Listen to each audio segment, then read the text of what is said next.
여러분, 가족끼리도 말 못하는 게 참 많죠. 특히 시어머니와 며느리 사이.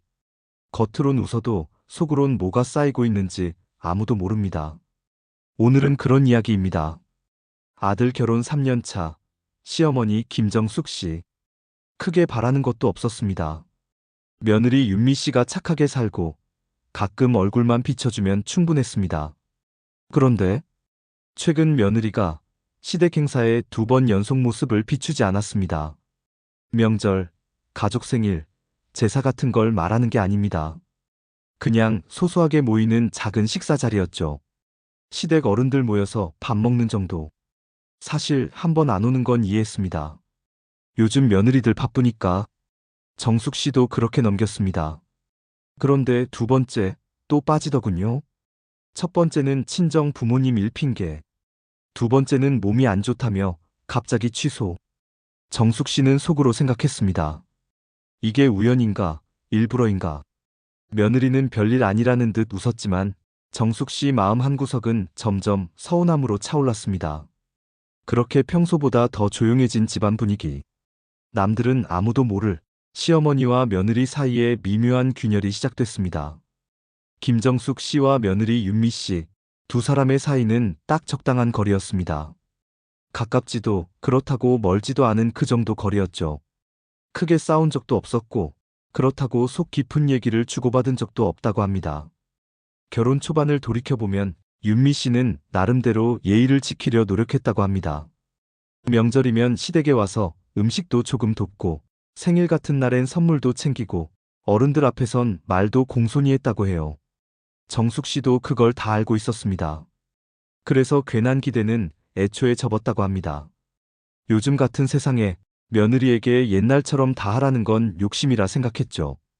딸처럼 대하고 싶다는 마음도 있었지만 그게 말처럼 쉬운 일은 아니었다고 합니다. 피 한 방울 안 섞인 사이라는 현실, 그걸 무시할 순 없으니까요. 그래도 윤미 씨는 시댁 행사에 빠지는 법이 없었습니다. 불만이 있어도 내색은 안 했고 필요할 땐 필요한 만큼만 딱 행동했습니다. 정숙 씨는 그게 좋았다고 합니다. 너무 가깝지도 너무 서운하지도 않은 그 거리감이 편했으니까요. 그렇게 3년이 흘렀고 서로의 선을 지키며 무던하게 지내왔습니다. 그런데 이번엔 좀 달랐습니다. 윤미 씨가 시댁 모임에 2번 연속 나타나지 않으면서 그 적당한 거리가 조금씩 흔들리기 시작했다고 합니다. 그렇게 조심스러운 평형 상태를 유지하던 시어머니와 며느리 사이, 첫 번째 균열은 예상보다 조용하게 찾아왔다고 합니다. 그날은 정숙 씨 남편, 그러니까 윤미 씨 시아버지의 생일이었습니다. 사실 거창한 자리도 아니었죠. 가족끼리 식사 한 끼 하자는 소박한 자리였다고 합니다. 정숙 씨는 며느리 윤미 씨도 당연히 올 거라 생각했습니다. 그동안 별다른 이유 없이 빠진 적 없었으니까요. 그런데 며칠 전 아들로부터 연락이 왔습니다. 엄마, 이번 아빠 생신 때 윤미는 못 갈 것 같아. 친정 쪽에 일이 좀 있어서. 정숙 씨는 순간 멍해졌습니다. 친정일? 더 자세히 묻기도 뭐해서 그냥 넘겼습니다. 친정 부모님이 편찮으신 건지 아니면 무슨 급한 사정이 있는 건지 궁금했지만 굳이 캐묻진 않았습니다. 그렇게 생일 당일이 됐고 식탁에 둘러앉은 가족들 사이 텅 빈 자리가 눈에 띄었다고 합니다. 며느리가 빠진 그 자리를 바라보며 정숙 씨는 괜히 마음이 허전해졌습니다. 물론 친정에 일이 있다면 이해해야 한다고 스스로를 다독였지만 한편으론 이런 생각도 스쳤다고 합니다. 친정일이라는 게 진짜 그렇게 큰 일이었을까? 그날 저녁 윤미 씨가 아들에게 보낸 사진 한 장이 정숙 씨의 불편한 마음을 더 자극했습니다. 사진 속에는 친정 가족들과 웃으며 찍은 모습, 밝은 얼굴로 식사를 즐기는 윤미 씨의 모습이 담겨 있었다고 합니다. 그걸 본 순간 정숙 씨는 괜히 서운한 마음이 더 커졌다고 해요. 첫 번째 행사 때 며느리가 안 나온 이유, 정숙 씨는 속으로 생각했습니다. 그래, 친정일이면 이해해야지. 다음엔 오겠지. 사실 처음엔 그렇게 넘기려고 했다고 합니다. 자식 키우는 부모 마음이라는 게 섭섭함보다 이해가 먼저여야 한다고 믿었으니까요. 하지만 그 다음 상황이 정숙 씨 마음을 다시 흔들었다고 합니다. 며칠 뒤 남편 쪽 작은 형님 집에서 가족 모임이 잡혔습니다. 이모님 환갑잔치 자리였습니다. 정숙 씨는 이번엔 며느리도 당연히 함께 올 거라 생각했답니다. 특별한 행사도 아니고 그냥 친척들 얼굴 보고 식사하는 자리였으니까요. 그런데 또 아들로부터 연락이 왔습니다. 엄마 윤미가 이번에도 못 간대. 몸이 좀 안 좋다네. 그 말을 듣는 순간 정숙 씨는 숨이 턱 막히는 기분이었다고 합니다.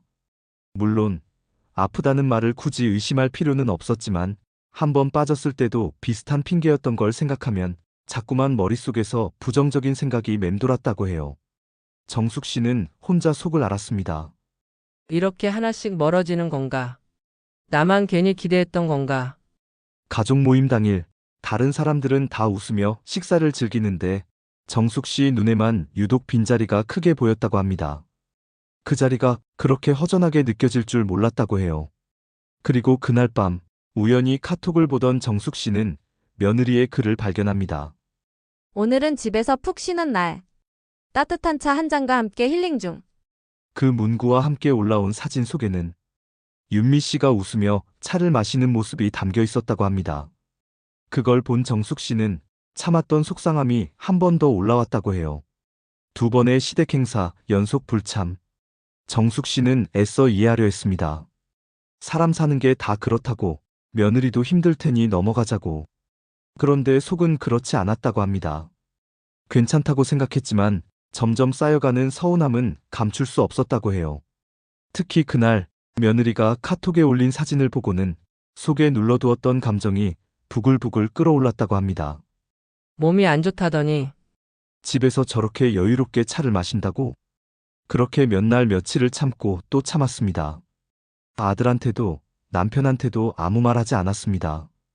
그냥 혼자 사귀고 넘기려 했다고 해요. 그런데 시간이 지날수록 며느리의 태도가 더 불편하게 느껴졌다고 합니다. 며느리는 연락도 뜸해졌고 예전 같으면 생색이라도 내던 선물 한두 개조차 오지 않았습니다. 그렇게 시간이 흐르다 결국 정숙 씨가 먼저 터졌다고 합니다. 며느리가 간만에 시댁에 찾아왔을 때였다고 해요. 그날도 마찬가지로 며느리는 깍듯했지만 어딘가 멀어 보였습니다. 정숙 씨는 결국 입을 열었습니다. 윤미야, 나도 이제 말 좀 하자. 너 요즘 시댁 피하는 거 나 다 느껴져. 아플 때는 이해했어. 근데 나중에 내 사진 보고 내가 얼마나 서운했는지 알아? 며느리는 순간 말이 막혔다고 합니다. 그렇게 시어머니의 진짜 속마음이 3년 동안 쌓여있던 감정이 그날 처음으로 터졌다고 해요. 며느리 윤미 씨는 시어머니 정숙 씨의 말을 듣는 순간 얼굴이 굳었다고 합니다. 하지만 바로 당황하거나 사과를 꺼내진 않았습니다. 대신 특유의 교묘한 말투로 방어를 시작했다고 해요. 어머님, 저 그런 의도 아니었어요. 아플 땐 정말 아팠고요. 사진 찍은 건 그냥 그날 기분 좀 풀려고 한 거예요. 말은 공손했지만 속뜻은 분명했습니다. 내가 뭐 잘못한 건 없다. 오해는 오해일 뿐이다. 정숙 씨도 그 뉘앙스를 바로 알아차렸습니다. 말로는 미안하다고 했지만 진심이 느껴지지 않았다고 해요. 윤미 씨는 이어서 말을 보탰습니다. 저도 요즘 너무 스트레스 많아요. 육아, 친정, 일, 남편, 회사 문제까지. 시댁까지 챙길 여유가 없어요, 정말. 그 순간 정숙 씨는 마음 한켠이 더 아려왔습니다. 말은 틀리지 않았습니다.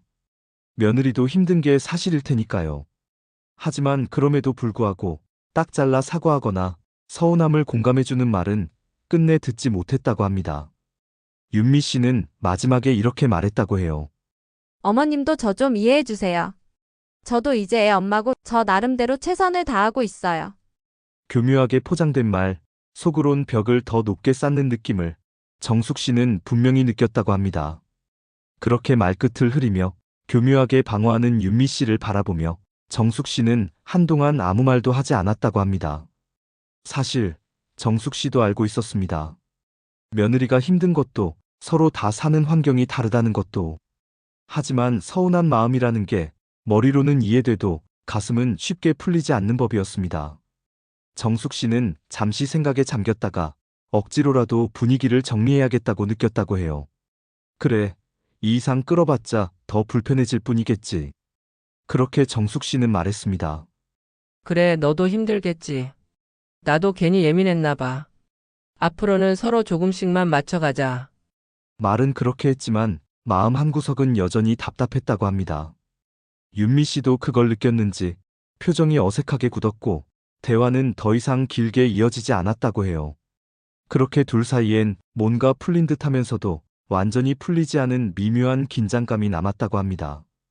그날 이후 며느리 윤미 씨는 시댁을 찾는 횟수를 더 줄였고 정숙 씨는 굳이 연락을 먼저 하지 않았다고 해요.